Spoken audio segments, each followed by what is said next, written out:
Rede Jovem Pan, Jornal da Manhã.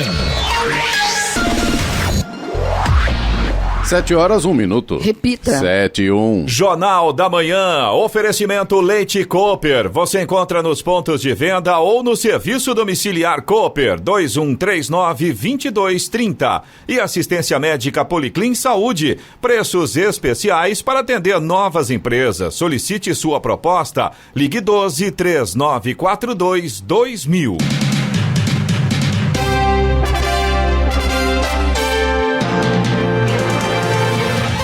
Bom dia para você que acompanha o Jornal da Manhã. Hoje é sexta-feira, 26 de junho de 2020. É dia do meteorologista, dia da aviação de busca e salvamento. Vivemos o inverno brasileiro. Em São José dos Campos, 22 graus. Assista ao Jornal da Manhã ao vivo no YouTube em Jovem Pan São José dos Campos. É o rádio com imagem ou ainda pelo aplicativo Jovem Pan São José dos Campos. O rápido avanço do coronavírus no interior e litoral de São Paulo reforçou o alerta do governo do estado em relação a casos e mortes por Covid-19. Em apenas 4 dias, o percentual de novos contaminados fora da capital praticamente dobrou em relação ao mesmo índice da semana anterior. Nesta semana, apenas no intervalo entre domingo e quarta-feira, o interior registrou 10.752 novas confirmações de casos, antes 7.670 na capital. Em apenas 4 dias, a pandemia avançou 28,7% a mais fora da cidade de São Paulo. Vamos aos outros destaques do Jornal da Manhã. Presidente Bolsonaro anuncia professor Carlos Alberto Decotelli como novo ministro da Educação. A auditoria do Tribunal de Contas da União aponta indícios de irregularidade na gestão de CPFs. Ministro Luiz Fux é eleito novo presidente do STF. Novo decreto detalha a proibição de atividades não essenciais em São José dos Campos. Chegada de frente fria pode provocar vento de até 88 km por hora no litoral norte, alerta Marinha. Austrália e Nova Zelândia vão receber a Copa do Mundo Feminina de 2023. E vamos às manchetes de Alexandre Garcia. Bom dia, no nosso encontro de hoje vou falar um assunto do interesse da sua saúde, aliás, 2. Né? O primeiro, o protocolo que foi criado por 4.000 médicos aqui no Brasil, ciência pura. E o segundo, como gente votou contra o marco de saneamento que vai fazer bem para a saúde do brasileiro.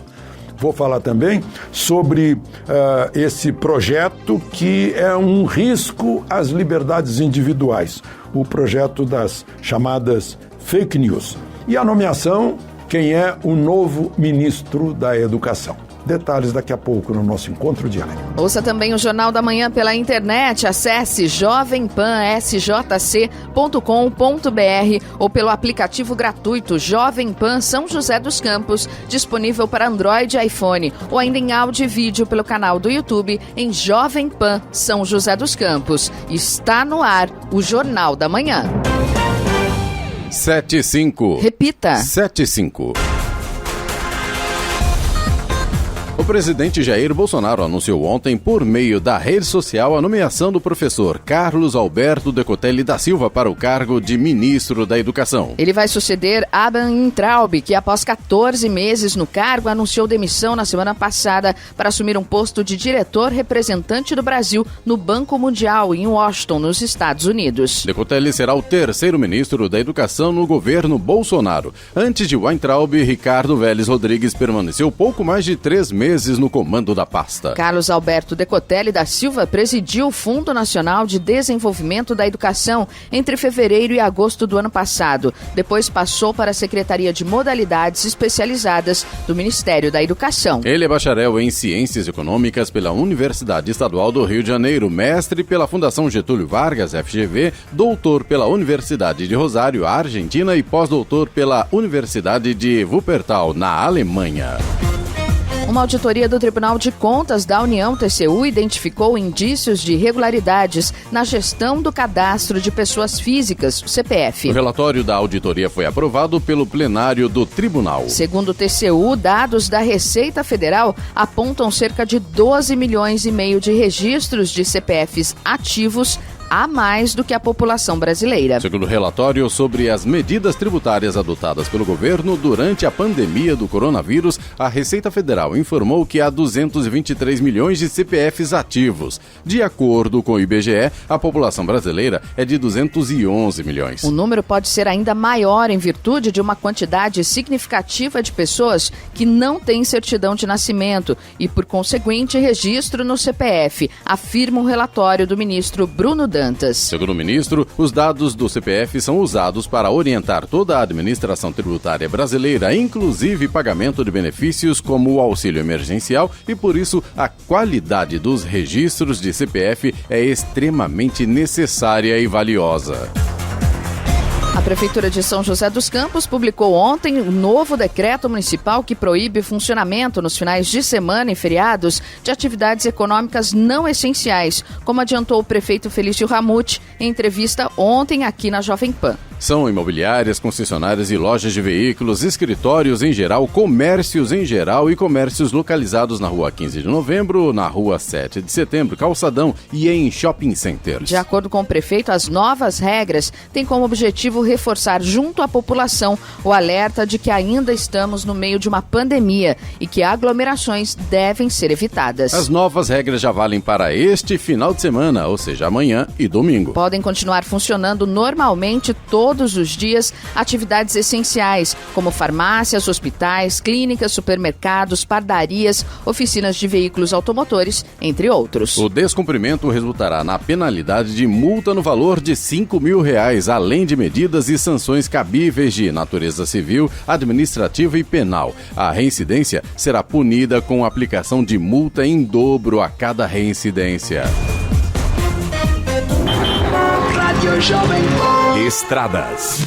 Rodovia Presidente Dutra, neste momento, segue com trânsito tranquilo. O motorista não enfrenta problemas nesse sentido. Apenas aqui no trecho entre São José dos Campos e Jacareí ainda tem um pouco de neblina e, claro, atrapalha um pouco a visibilidade. O motorista tem que redobrar a atenção. Já a rodovia Ailton Senna segue com trânsito lento no sentido São Paulo, sentido capital. Essa lentidão está acontecendo ali em Guarulhos. Começa no quilômetro 23, vai até o quilômetro 20 nesse momento. 3 quilômetros de lentidão por ali devido ao excesso de veículos. Corredor Ailton Senna Cavalho Pinto segue com trânsito em boas condições, embora com tempo nublado, mas não chega a prejudicar a visibilidade não. Rodoanel Mário Covas tem tráfego lento no trecho sul, na pista interna, no sentido Regis Bittencourt, por conta do excesso de veículos. A pista externa, no sentido litoral sul, segue com boa visibilidade nesta manhã, tem trânsito fluindo normalmente. A Oswaldo Cruz, que liga Taubaté ao Ubatuba, e também a Floriano Rodrigues Pinheiro, que dá acesso a Campos do Jordão, ao sul de Minas, seguem também com trânsito bom nesta manhã, embora com tempo nublado e com alguns pontos isolados com neblina neste momento. A rodovia dos Tamoios, que liga São José a Caraguá, tem a mesma condição, trânsito livre, mas tem tempo nublado, e no trecho de Serra tem pare e siga por conta das obras de duplicação. Tem também alguns trechos na parte de Planalto com pontos com neblina neste momento. 7h10. Repita. 7h10. Jornal da Manhã. Oferecimento assistência médica Policlin Saúde. Preços especiais para atender novas empresas. Solicite sua proposta. Ligue 12-3942-2000. E Leite Cooper. Você encontra nos pontos de venda ou no serviço domiciliar Cooper 2139-2230. 7h12. Repita. 7h12. O Supremo Tribunal Federal elegeu ontem o novo comando do órgão. Luiz Fux será presidente com Rosa Weber de vice. A eleição é protocolar. O tribunal faz um rodízio e elege o ministro mais antigo que ainda não foi presidente. A sucessão seria em agosto, mas foi antecipada devido à pandemia. Fux está no STF desde 2011, indicado por Dilma Rousseff, já foi presidente do TSE e integrou o Superior Tribunal de Justiça, STJ, e o Tribunal de Justiça do Rio de Janeiro. Doutor em Direito Processual Civil pela Universidade do Estado do Rio de Janeiro, é autor de vários livros. Ele presidiu a comissão encarregada do anteprojeto do novo Código de Processo Civil em 2015, que está em vigor. Entre os casos de grande repercussão relatados por ele estão a aplicação da Lei Ficha Limpa, a paternidade socioafetiva, a constitucionalidade dos aplicativos de transporte, quebra do sigilo bancário pelo TCU e o chamado federalismo fiscal. E governo autoriza aumento da conta de luz para ajudar distribuidoras que enfrentam dificuldades. Conta de luz do brasileiro ficará mais cara. O governo autorizou empréstimos de até 16 bilhões de reais para as distribuidoras de energia, que serão pagos pelo consumidor. O dinheiro ajudará a socorrer empresas fornecedoras afetadas pela pandemia do coronavírus e que estariam em dificuldades, seja porque o consumo de energia caiu com o fechamento de fábricas e do comércio, por exemplo, ou porque, como o brasileiro está sem dinheiro, a inadimplência aumentou. Ainda não se sabe exatamente de quanto será o aumento na conta de luz de cada consumidor. Vai depender da fatia dos 16 bilhões emprestada para a distribuidora que atende cada região.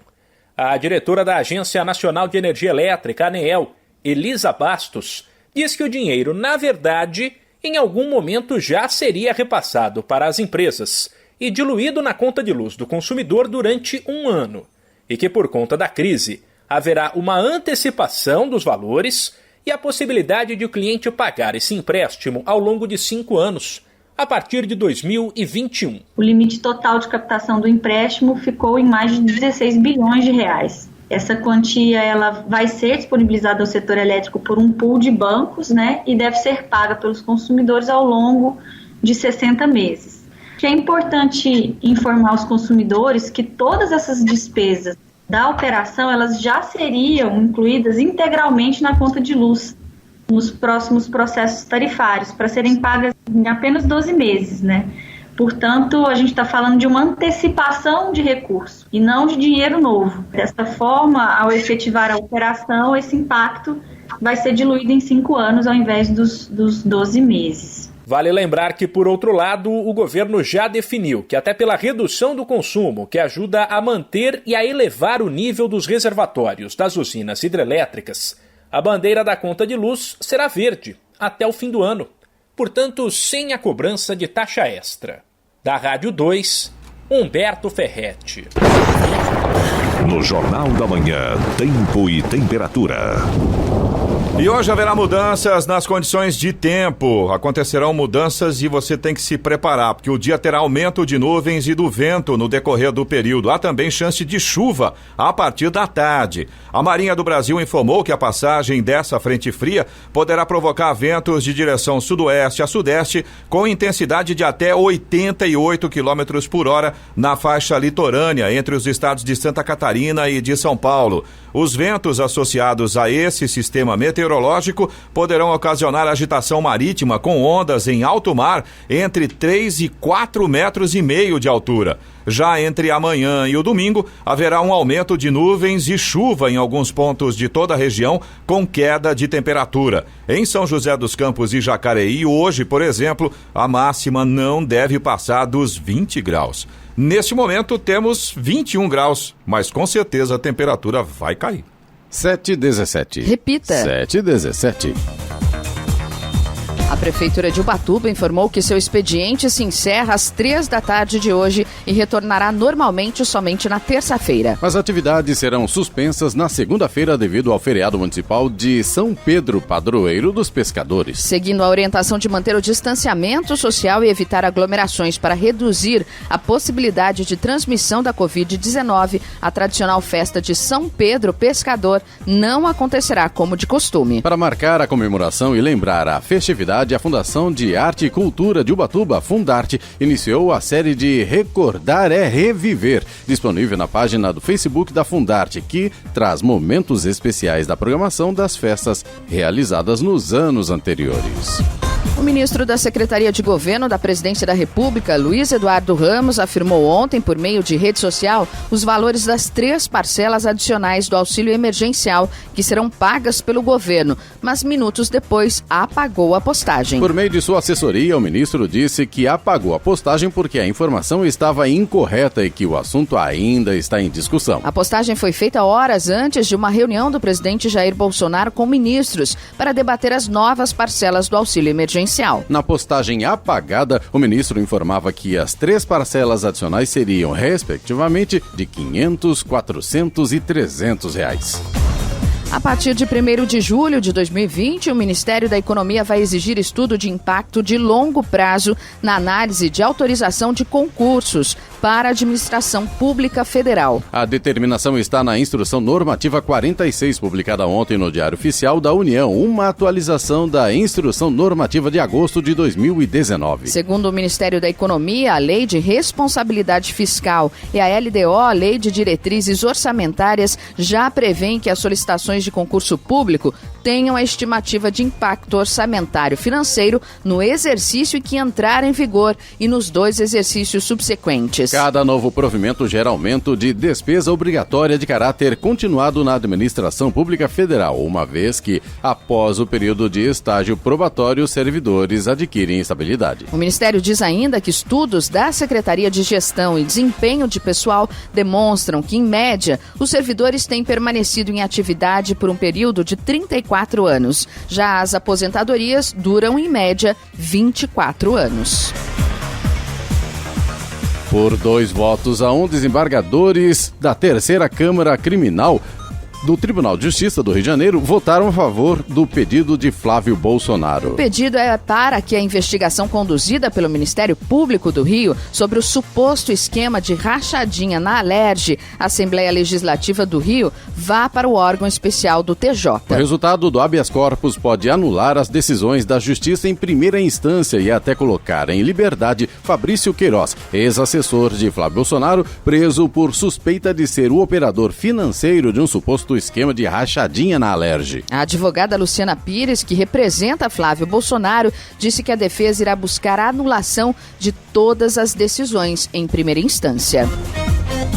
Desde o início da pandemia da Covid-19, os núcleos regionais do PROCON estão fiscalizando diversos estabelecimentos comerciais a fim de combater o aumento injustificado de preços. Nesta semana, as equipes que atuam no interior e litoral concentraram as fiscalizações no segmento de materiais de construção. No total, 159 estabelecimentos foram fiscalizados, sendo 112 presencialmente e os demais por meio de envio de notificações. Além de eventual aumento injustificado de preços, as equipes fiscalizaram a comercialização de produtos com prazo de validade vencido. Em 43 locais foram constatados produtos com prazo de validade vencida e esses fornecedores serão multados e vão responder a processo administrativo.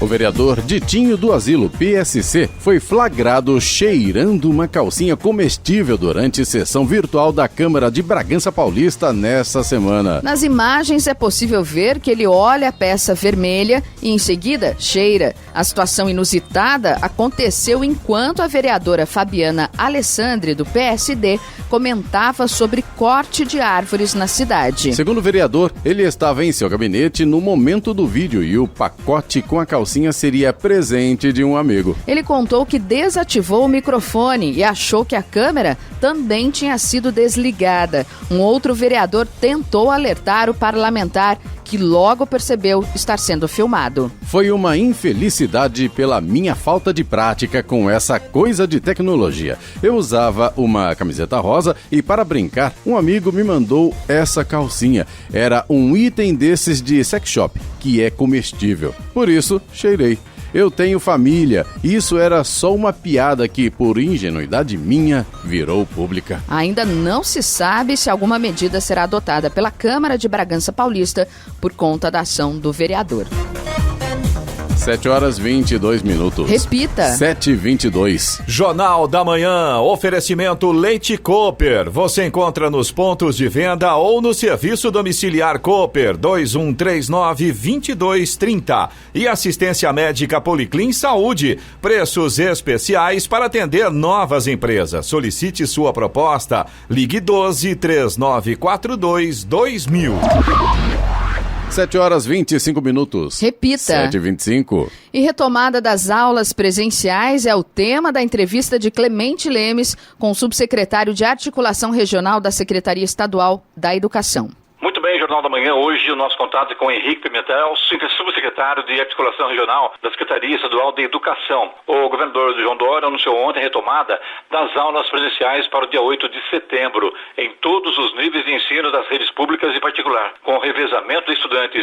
É isso, subsecretário. Bom dia. Bom dia, Clemente. É isso mesmo. A nossa data base que a gente está considerando para o retorno das aulas é no dia 8 de setembro, né? E para essa data se concretizar, a gente vai precisar ter todo o Estado, né, todas as 17 diretorias regionais de saúde na fase 3, na fase amarela do Plano São Paulo, por 28 dias, o que significa 2 ciclos de monitoramento, né, todas as diretorias regionais na fase amarela. Essas são as condições importantes da gente ter para que a gente possa voltar ainda com parte dos alunos, né, um retorno bastante rigoroso com segurança para os nossos estudantes. A gente está propondo que na primeira etapa voltem 35% dos alunos de acordo com a capacidade física, né, da unidade escolar. Esse retorno, ele vai seguir também protocolos de distanciamento social muito rigorosos. A gente não pode ter nenhum aluno com menos de 1,5 m de distância de outro estudante nas salas de aula, nos ambientes comuns da escola. Então, isso tudo vai ter que ser considerado para a gente fazer esse retorno gradual. Para a gente avançar, né, para a gente ter mais alunos voltando para as salas de aula, a gente precisa avançar de fase. A gente precisa ter 60% das diretorias regionais de saúde, né, na fase verde, na fase 4 do Plano São Paulo, para que a gente tenha 70% dos alunos retornando. Então, 60% do estado no verde, a gente volta com 70% dos estudantes nas instituições de ensino. Para a gente ir para o 100%, né, para a gente retomar toda a educação, a gente precisa ter 80% das diretorias regionais no verde. Então, o Estado tem que avançar um pouco mais ainda nos indicadores para que a gente possa garantir a reabertura total das escolas. Tudo isso, a etapa 1, a etapa 2, os protocolos são os mesmos, tá? Os protocolos são bastante rígidos, né? Eles vão seguir sendo implementados aí pelas escolas, eles têm que ser seguidos por todas as redes, rede municipal, rede privada também. É muito importante que isso seja estudado aí nos próximos meses por todos os professores, pelos alunos, pelos pais, né, responsáveis, para que a gente introduza essa nova cultura de como vai ser a nossa rotina escolar a partir de 8 de setembro. Ou seja, as escolas que hoje poderiam estar retornando às aulas, no dia 8 de setembro serão analisadas se poderão ou não. Vai depender da cor dessa etapa, né? Exato, a gente vai ter que garantir que todo o Estado esteja avançando, né? A gente vai ter que garantir que o Estado esteja na decrescente aí dos casos, né? Com a pandemia controlada, para a gente garantir um retorno com segurança. E isso só vai se confirmar na prática no avançar dos meses aí, de acordo com o monitoramento dos índices da saúde. E como é que vocês orientam os municípios para essas retomadas no dia 8 de setembro, Henrique? Olha, os municípios, a nossa orientação é que eles sigam aí, né, os protocolos do Estado, criem seus próprios protocolos, inclusive, que podem ser até mais rígidos, se é de desejo do município, né, da comunidade escolar. Mas esse processo, ele foi, inclusive, bastante dialogado com a presidência, né, e com a diretoria da União dos Dirigentes Municipais, né, que representa aí todos os secretários municipais de educação. Conversamos também bastante com a Secretaria de Educação de São Paulo, da capital de São Paulo, para a gente chegar nesse protocolo. Os municípios têm necessidades muito específicas quando tangem educação infantil, por exemplo, que vai precisar de um regramento um pouco mais claro. A gente já fez os protocolos gerais, é importante o estudo e também a publicação de protocolos específicos no caso dos municípios. Você disse que esse protocolo protocolo vale, inclusive, para escolas privadas, no caso, as escolas particulares. O CIESP, o Sindicato dos Estabelecimentos de Ensino do Estado de São Paulo, acreditava que as aulas já seriam retomadas em agosto e ontem divulgaram uma nota de repúdio contra as medidas do governo. O presidente da entidade, Benjamin Ribeiro da Silva, alega que o governo usou indevidamente o nome do sindicato sem consulta. E isso causou estranheza, já que estava acertada uma reunião para discutir exatamente a retomada das aulas já para agosto na rede particular de ensino. O que aconteceu é que o Sindicato das Escolas Particulares, que cuida de mais de 2 milhões de alunos, com mais de 10 mil escolas no estado, não foi chamado para essa discussão, Henrique. A gente recebeu esse comunicado até com bastante estranheza por parte do sindicato, porque eles estiveram em todas as discussões que tivemos com as instituições, as 4 reuniões que tivemos sobre os protocolos de segurança, né? Os protocolos de segurança, eles foram debatidos com uma série de instituições, inclusive representantes de grandes escolas, de grandes centros acadêmicos, além do sindicato, né, aqui de São Paulo. Então, eles estiveram sim presentes nas reuniões, nas 4 reuniões, fazem parte aí do grupo em que a gente vem discutindo os protocolos de segurança. Sobre a data do retorno, quem define a data do retorno não é a Secretaria de Educação, não são os sindicatos das escolas particulares, nem são a União dos Dirigentes Municipais, por outro caso.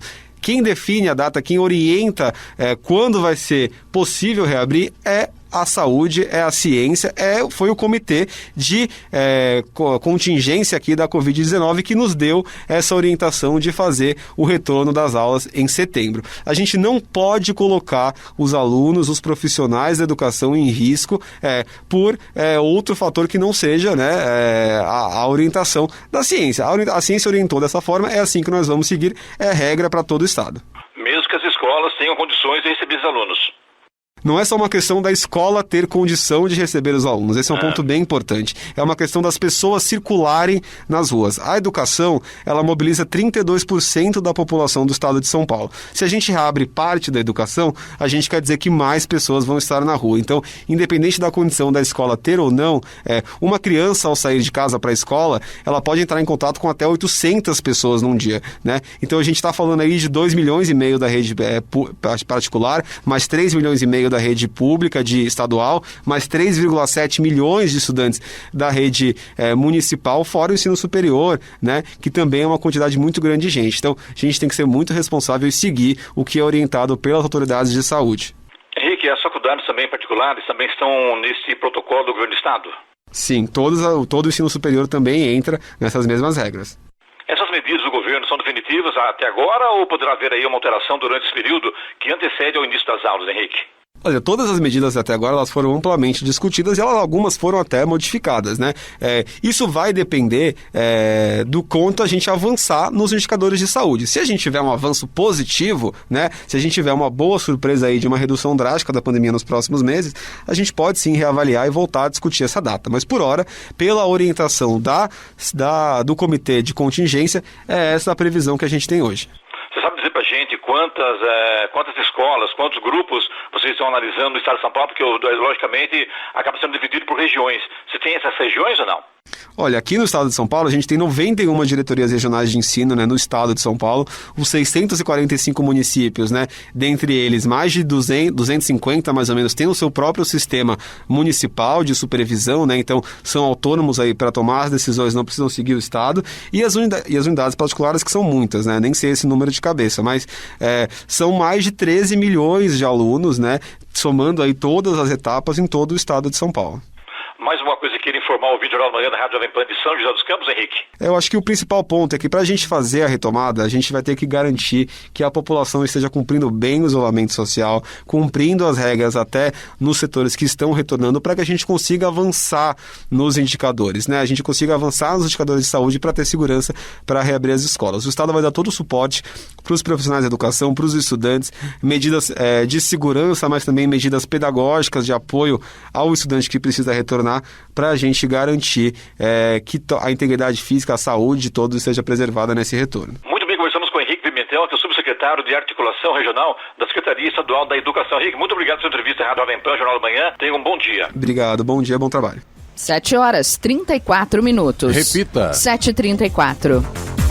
O trabalhador que tem direito ao auxílio emergencial e ainda não se inscreveu no programa tem pouco tempo. O prazo termina no dia 2 de julho. Depois desta data, segundo a Caixa Econômica Federal, o site e o aplicativo serão utilizados apenas para acompanhar o pagamento do benefício ou processamento do pedido. O governo afirmou que vai prorrogar o benefício para além das 3 parcelas previstas, mas precisa decidir por quanto tempo e qual o valor a ser pago. Caso essa prorrogação seja confirmada, o prazo de cadastramento poderá ser estendido.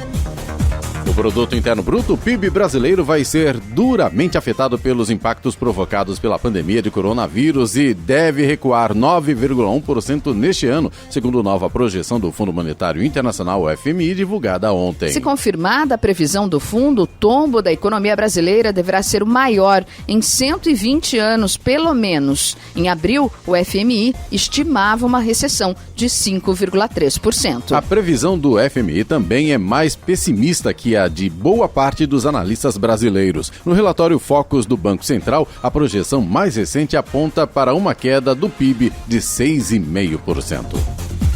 Vamos agora aos indicadores econômicos. O dólar comercial fechou o dia ontem praticamente estável, com leve alta de 0,06%, cotado a R$ 5,32 na venda. O Ibovespa, principal índice da Bolsa Brasileira, terminou o pregão com alta de 1,7%. Euro cotado a R$ 6,01, aliás, em 1 centavo, com queda de 0,18%. Nos Estados Unidos, o índice Dow Jones subiu 1,18%. E o Nasdaq Composite somou 1,09%. E é hora da boa notícia do dia. O Brasil ultrapassou os Estados Unidos e se tornou o país com o maior número de pessoas recuperadas de Covid-19 no mundo, informou a Universidade Johns Hopkins, que tem monitorado a pandemia do novo coronavírus em parceria com órgãos equivalentes ao Ministério da Saúde em todos os países. O painel mostrou ontem que o Brasil contabiliza 660 mil pacientes recuperados, enquanto os Estados Unidos somam 656 mil. A Rússia está em terceiro lugar e registra 374 mil pessoas que foram contaminadas, mas não apresentam mais sintomas da doença. Lançado em 22 de janeiro de 2020, o painel dinâmico mantido pela universidade recebe dados médicos de todos os 188 países signatários da Organização Mundial da Saúde, OMS, e de vários centros secundários de atendimento médico. 7h37. Repita. 7h37. Jornal da Manhã. Oferecimento assistência médica Policlin Saúde. Preços especiais para atender novas empresas. Solicite sua proposta. Ligue 12-3942-2000. E Leite Cooper. Você encontra nos pontos de venda ou no serviço domiciliar Cooper 2139-2230. 7h40. Repita. 7h40. 3 novas metrópoles surgiram no país na década encerrada em 2018. Vitória, no Espírito Santo, Florianópolis, em Santa Catarina e Campinas, em São Paulo. No caso de Campinas, é o primeiro arranjo populacional a ser considerado metrópole no país sem ser originado de capital estadual. É o que mostrou o Instituto Brasileiro de Geografia e Estatística, IBGE, ao divulgar a pesquisa Regiões de Influência das Cidades. No caso das 3 novas metrópoles, elas estavam classificadas como capitais regionais na versão anterior da pesquisa, mas em 2018 foram reclassificadas devido à percepção do IBGE de transformação nessas localidades. Em 2018, o IBGE testou que esses arranjos populacionais detinham grande quantidade de empresas e instituições públicas multilocalizadas, além de possuírem expressiva atratividade para bens e serviços. Deu a lógica. Austrália e Nova Zelândia serão as sedes da Copa do Mundo Feminina de Futebol de 2023. A FIFA anunciou a escolha da candidatura em conjunto dos 2 países da Oceania no início da tarde de ontem, após votação do Conselho da entidade que rege o futebol mundial. A Austrália e Nova Zelândia disputavam com a Colômbia o direito de organizar a Copa, mas a dupla da Oceania era favorita. Antes do processo de votação, a candidatura já tinha ficado com a melhor avaliação em relatório divulgado pela FIFA no último dia 10. A maior concorrência era do Japão e a Colômbia tinha poucas esperanças. Na última terça-feira, a Associação Japonesa de Futebol desistiu da disputa em meio ao cenário de incertezas por conta da pandemia do novo coronavírus. O Brasil também pleiteava o direito de receber o Mundial Feminino de 2023, mas também recuou antes mesmo da publicação do relatório da FIFA. Um homem de 38 anos foi preso nesta semana no quilômetro 165 da Dutra, na altura de Jacareí. Ele fazia o transporte de 2 fuzis com destino à cidade do Rio de Janeiro. De acordo com a Polícia Rodoviária Federal, a abordagem ao veículo ocorreu na praça de pedágio de Jacareí. Ao ser abordado, o condutor apresentou nervosismo e versões contraditórias sobre a viagem. Na busca feita dentro do carro, foi encontrado em um compartimento escondido no banco traseiro 2 fuzis calibre .556 e 4 carregadores. O homem foi encaminhado para a Delegacia de Polícia Civil de Jacareí e autuado em flagrante. A segunda edição do projeto Vale Fazer o Bem, que contempla lives com músicos renomados da região do Vale do Paraíba, acontece no domingo, às 6 da tarde, com transmissão ao vivo pela plataforma do YouTube. Essa edição do Vale Fazer o Bem contará com a presença da dupla sertaneja Gianluca e Thiago. A iniciativa tem como objetivo principal a arrecadação de doações para entidades que auxiliam pacientes e familiares na luta contra o câncer. A instituição beneficiada nesta edição será o GAPC de São José dos Campos, que precisa muito de doações neste momento, visto a queda nas arrecadações devido à pandemia de Covid-19. Jornal da Manhã. Radares. Radares móveis hoje em São José dos Campos estarão atuando na rua José Guilherme de Almeida e também na Avenida Iguape, no Jardim Satélite, Avenida Posidônio José de Freitas, no Urbanova e ainda na Avenida Engenheiro Francisco José Longo, na área central da cidade. Fumacê programado para hoje em São José dos Campos, caso não chova, região sul, e os bairros são Vila das Acácias, Vila Nova Conceição, Jardim Bandeirantes, Vila São Bento e Vila Nair. Estradas. Rodovia Presidente Dutra, neste momento, já tem lentidão no sentido São Paulo, pista expressa e também na pista marginal na altura de Guarulhos, nesse momento. O motorista enfrenta problemas por lá, tem lentidão, excesso de veículos. Já a rodovia Ayrton Senna, que tinha uma lentidão ali na altura de Guarulhos, nesse momento, pelo menos, o trânsito está fluindo melhor. Está intenso ainda, tem muitos veículos, mas não tem pontos de retenção.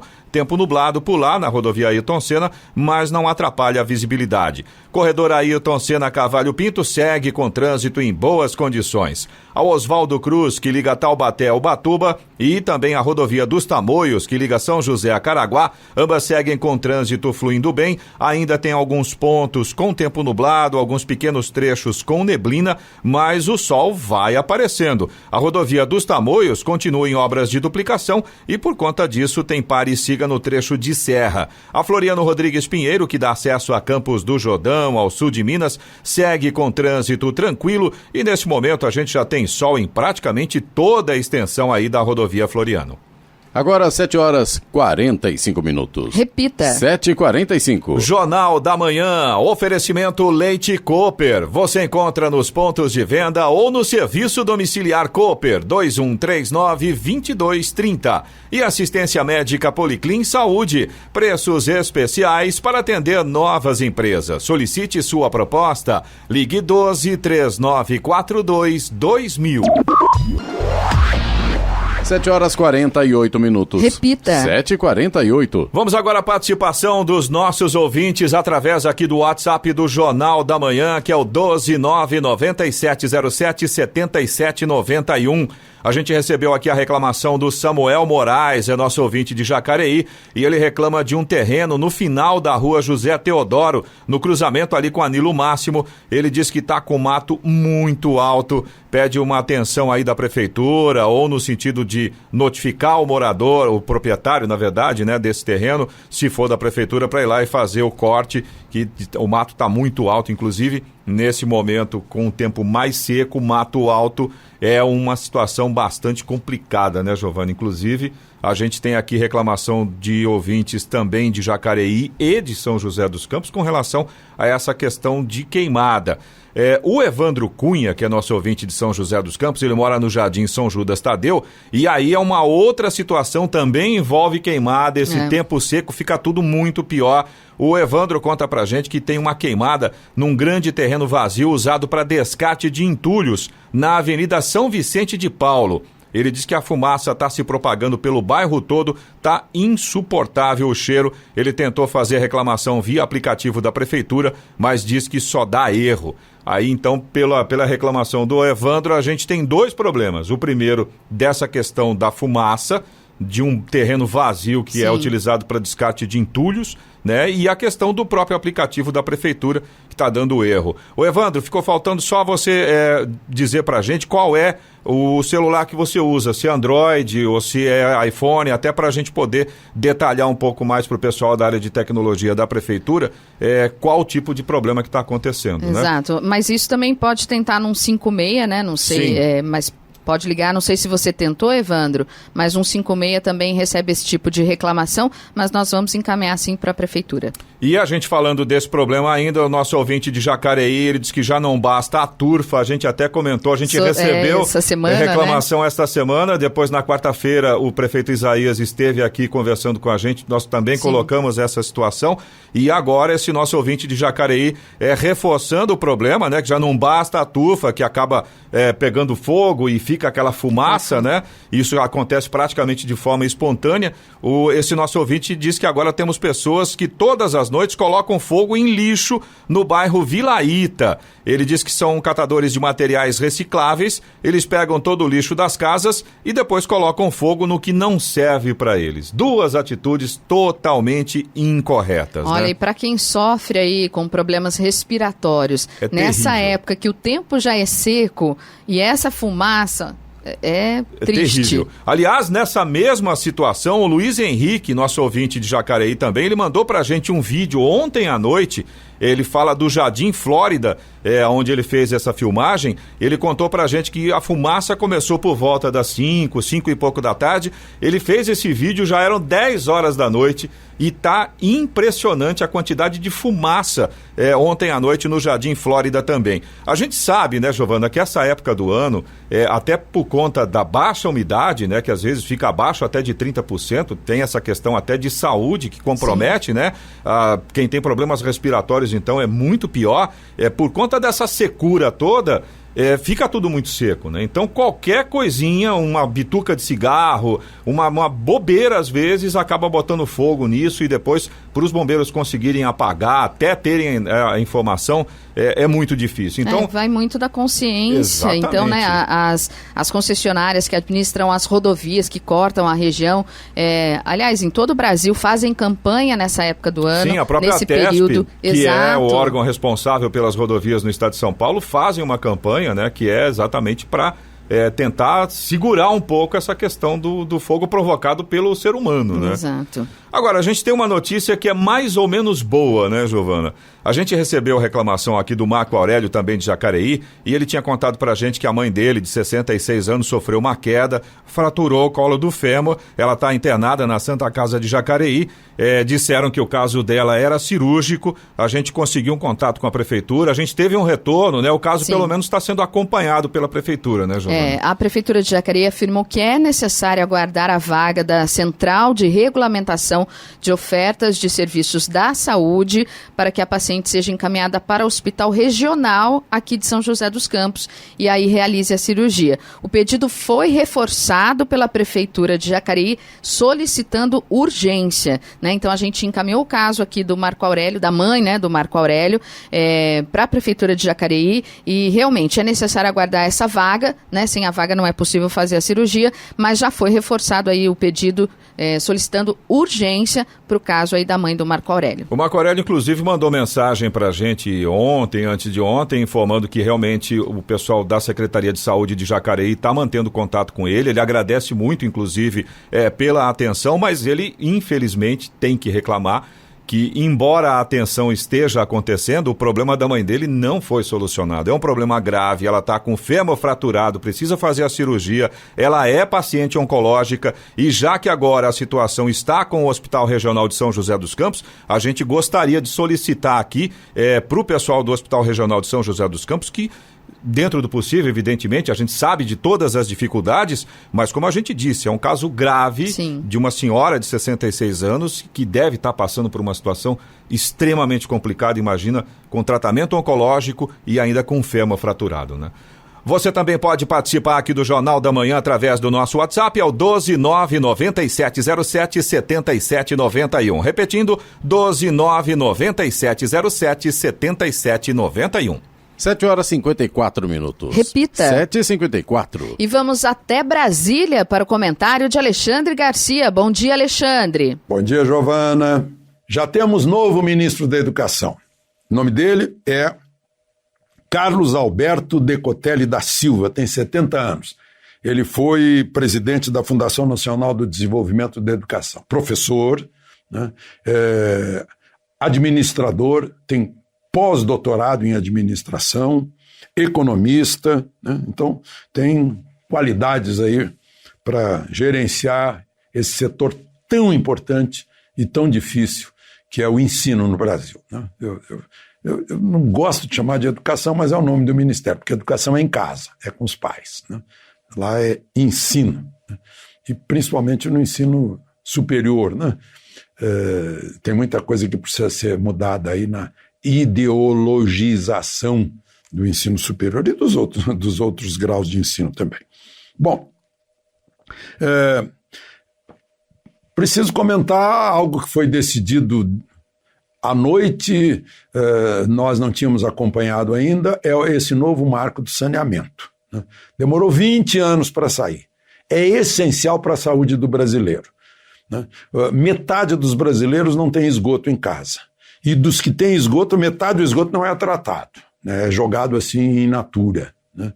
E 80% dos brasileiros não tem água em casa, água tratada, né? Vejam só a coincidência, onde mais tem Covid-19 exatamente nas regiões onde mais está faltando esgoto e água, né? É um marco porque vai permitir investimento no setor, privatizar, vai gerar emprego nas obras que vão ser feitas, mas, sobretudo, vai deixar um legado de saúde, de mais saúde para o povo brasileiro, né? Ou de menos doenças para o povo brasileiro. O estranho é que gente que diz que é social, votou contra. Até um ex-ministro da Saúde, Humberto Costa, votou contra. O PT todo votou contra, né? Senadores conhecidos aí, Jacques Wagner, o senador lá do Amapá, Randolfo Rodrigues, votaram contra, inexplicável, né? Votaram a favor todos os do PSDB, do MDB, do DEM, do Podemos, do PSL, né? É uma coisa que é a favor do povo brasileiro, né? Mas, enfim, são coisas estranhas que a gente vê. E a outra votação, eu não sei se foi votado ou se recolheram para votar depois, essa história aí do projeto de lei das fake news, né? A gente fica muito desconfiado porque surgiu de repente essa proposta, né? Estava há tanto tempo rede social, internet, os sujeitos usando para atingir nossas crianças, aí os pedófilos, né? Os vigaristas para atingir nossos idosos, e ninguém fez nada, ninguém fez lei nenhuma, né? Porque, afinal, está no Código Penal, ameaça, injúria, calúnia, difamação, crimes, né? Estelionato, está tudo no Código Penal. E as polícias civis e federal têm as divisões de crime cibernético, né? Mas aí inventaram essa história concomitantemente com o Supremo também fazendo aquele inquérito do fim do mundo, como chamou o ministro Marco Aurélio, né? Então a gente estranha, parece que querem entrar na nossa privacidade, né? É um direito constitucional, na nossa liberdade de expressão e de opinião, que são direitos constitucionais, na possibilidade de o repórter não revelar a fonte, que é um direito constitucional, né? Vamos entrar lá, tudo bem, identifique-se, telefone, o anonimato é vedado, então identifique-se telefone das pessoas que estão mal intencionadas, né?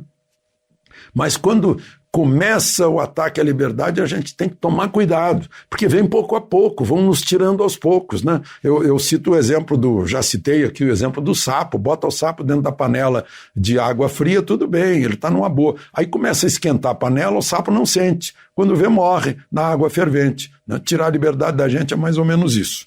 Bom, e por fim, eu queria dizer para vocês que há um grupo de 4.000 médicos que passou uma semana inteira estudando um protocolo para sugerir aos prefeitos, né, para evitar que as pessoas sejam hospitalizadas, porque as pessoas chegam lá com sintomas da Covid-19, são mandadas para casa, esperando agravar a situação. Depois que agrava, aí são entubadas, aí o pulmão já foi atingido. Então, para evitar isso, eles recomendam do 1º ao 5º dia, né, a seguinte fórmula, o seguinte protocolo: hidroxicloroquina ou cloroquina, mais azitromicina, mais ivermectina, mais zinco e mais um anticoagulante profilático, do 1º ao 5º dia. Eu estou transmitindo aqui, né, porque isso é ciência, né? 4.000 médicos, isso é ciência, né? E além de ser ciência, é senso, é bom senso, é sensatez, né? Por que vamos deixar se agravar, né? Tem gente que em Brasília está escondendo esses remédios no serviço público para sabotar por razões ideológicas. Isso é um crime que nós vamos ter que apurar mais tarde, quando passar. Em Brasília, 127 médicos entraram no Ministério Público da Força Tarefa Covid-19 denunciando a falta desses medicamentos nos postos de saúde, nas emergências dos hospitais públicos e nesses UPA, né, nessas unidades de pronto atendimento. Isso é muito grave. De Brasília, Alexandre Garcia. Notícia. Rádio Jovem Pan.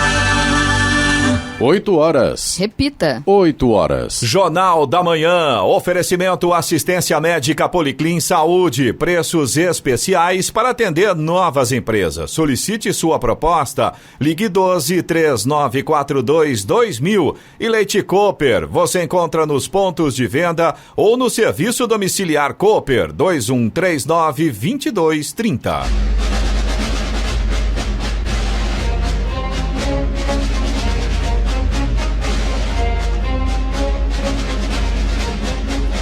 Termina aqui o Jornal da Manhã desta sexta-feira, 26 de junho de 2020. Confira também essa edição no canal do YouTube em Jovem Pan São José dos Campos, em podcasts nas plataformas Spotify, Google e Apple. Voltaremos amanhã às 6 em ponto. Um bom dia a todos e até lá. Bom dia, Vale.